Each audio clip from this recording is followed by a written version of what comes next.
Hello everyone, today we continue to talk about demand and supply. The topic is minimum and maximum prices. My name is Victor Ni and I'll show you one example for this topic. This is the example. The question is, the government wants to regulate the market price of rice, bread and milk. Maximum $3 for rice, minimum $1 for bread and minimum $3 for milk. The question: at which market the regulation would be effective? Please note that quantity could be different. For example, kg for rice, loaf of bread, and liter or pack of milk. Does not matter. This is example of market for rice. This is a bread and this is a milk market. As you can see, the government set different prices, minimum and maximum for each of the market. Please pause the video, guys, and try to answer by yourself first. Okay, let's check your answer. The answer is market of milk. As you can see, the market of milk presented here at the right side, where the government set the minimum price $3 for milk. Let's look at the market for rice, bread and milk separately and compare the result. Let's first look at the market for rice. The government set maximum $3 for rice. The maximum $3 is here. As you can see, the government decided to set maximum $3 for rice market, which is above the equilibrium price. Equilibrium price is 2 at this level. The government set maximum $3 at the level above the equilibrium. Quantity supplied QS equal to 14 will be more than quantity demanded QD equal to 6. Quantity supply is here and quantity demanded is here at this level, 14 and 6. Consumers, they want to buy 6, but producers, they want to sell 14. What do we have at the market? There will be surplus of rice 8 kg if our quantity will be counted in kilograms. And surplus, as you can see, presented here at the top. Surplus equal to 8 kg. Producers will decrease price and quantity. Consumer will buy more. Okay, here is the producer and here is consumer.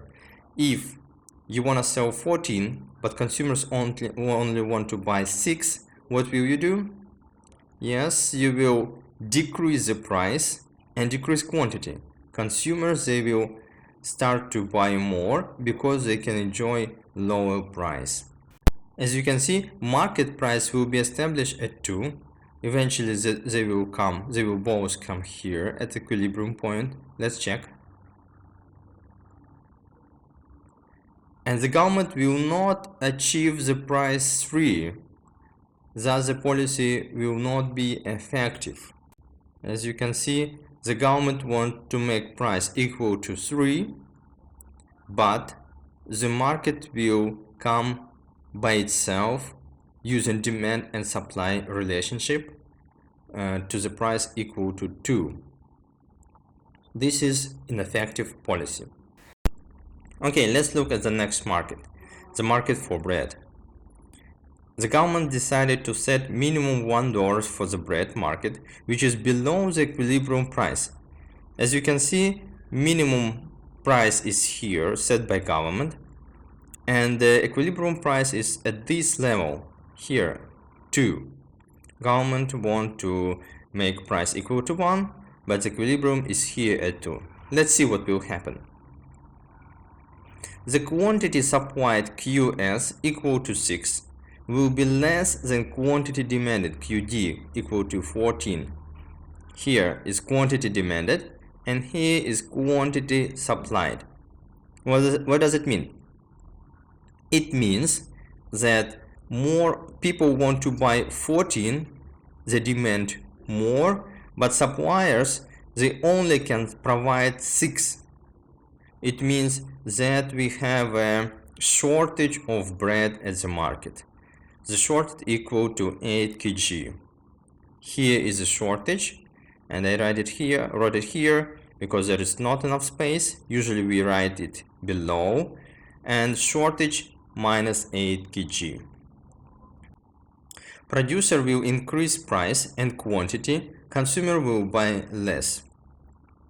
Okay, as a producer, for example, you are producing 6 loaves of bread and 14 are demanded by consumers. What will you do? Of course, you will increase price and increase quantity. Consumers, they will start to buy less because the price will increase. And eventually, the market price will be established at 2. Eventually, they both will come to this equilibrium point. Let's see. Okay, thus the government will not achieve the price equal to 1. Policy is not effective. The government wants to set minimum price equal to $1, but because of the interaction demand and supply, the market will come to the price equal to $2. Yes, and the policy will not be effective. Okay guys, let's look at our last example, the example for milk market. The government set minimum $3 for milk market, which is above the equilibrium price, equal to $2. Let's see, the government set minimum $3 here, but the equilibrium price at this level with the price equal to 2. What do we have? Quantity supplied QS equal to 14 will be more than quantity demanded QD equal to 6. Quantity supplied is here at this level and quantity demanded at this level where it's 6. Okay, what will happen? The same with the rice market. There will be surplus of milk, approximately 8 liters, and the surplus is here. But producers cannot decrease price and quantity because minimum price is 3. The government set the minimum price at this level where the price equal to 3, and producers, they cannot charge less than 3. Market price will not be established at 2.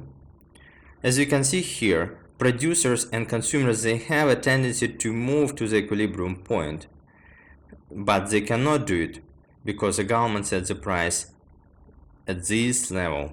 Even if producers, they will try to charge less, they will decrease the price, they will be fined.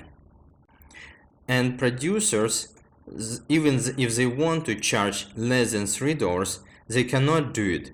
Therefore, they will increase the price and will keep it at the level equal to 3, whereas it's set by the government, because the government set minimum $3 for the good or service. In our case, it's milk. Thus, the government policy is effective. This is a real historical example from 1930s. If you remember, USA had a Great Depression at that period, and a lot of people lost their jobs and they cannot pay for goods and services. Unemployment was about 25%. If you cannot pay, demand will go down and the prices will go down too. They will decrease. There was a National Recovery Administration, and one of the regulations was to set a minimum price level. In 1934, during the Great Depression, Tailor Jacob Meged, he was fined 100 and sent to prison for 30 days for charging less than it was required by National Recovery Administration. He charged 35 cents instead of 40. The government at that moment, they prohibit to decrease price for the product and services. Can you imagine? You are producing goods and services and you want to charge less, but you will go to prison and had an additional fine 100. At that time, 100 was a huge money. Therefore, the topic of minimum and maximum price is very important for government. Government sometimes is trying to control the prices. Thank you very much for your attention, and as usual, good luck on your economic exams. See you at the next topics.